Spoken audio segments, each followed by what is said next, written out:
truly believe it's what I was destined to do. It was what I was called to do by the dear Lord. When I look back at how I became an artist, I didn't plan it. It was put in my lap. My name is Frank Wengen. I'm a watercolor artist living here in northeastern Pennsylvania. I went to school primarily to play football. I didn't have an interest in an education. Long story short, end of the first semester, my grades were no longer allowed me to be eligible to play NCAA sports. So a good friend of mine, Joe Detmore, he was the right tackle on the side that I played on the offensive line. He said, well, you can draw, you should take a couple art courses.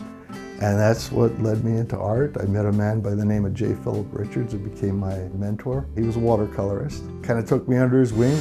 He introduced me to a couple of galleries, introduced me to a couple of watercolor societies where I ended up getting a couple awards, getting some recognition. And some of the more prestigious ones I've won a first presidential award from the National Watercolor Society. And I think the title of it was, Every Farmer Needs at Least Two, because there were two tractors. And I mean, I was never one that was very creative with titles, especially in the early part of my career. I'd get down to a gallery and say, what's the title on that? I don't know, is it written on the back?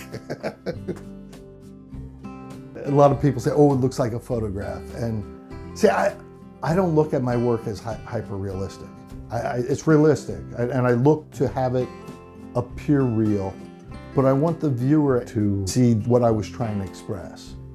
There's a range of why people paint and why they do things. Mine is to share with somebody and have somebody find some blessing in it. And if they get it, that's when I feel like I've been successful. So when somebody tells me, well, I can smell the manure in that paint, I know what they're saying, you know, and that's what I see as my purpose in life, is to maybe just point out well, to me it's extraordinary, but to people look at it as ordinary, you know, a couple cows in a field or an old rusty bucket. Most people wouldn't look at that and say, oh, that's beautiful, you know, but there's beauty in everywhere you look. My mentor again, and I owe a lot to him. I had an assignment, I came into class and I didn't have it done. And he said, why don't you have your work done? And I said, well, I couldn't think of anything to paint. He said, I'll give you a little advice. Whenever you get to that, you just take a walk outside, grab your art materials, close your eyes and spin around in a 360-degree circle.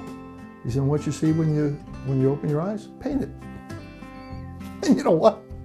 I used that trick, and it works. And you know, that all affirmed the process that I was involved in. So that to me is more exciting because I'm basically a storyteller. I don't write. I'm not a good writer. I'm not all that articulate.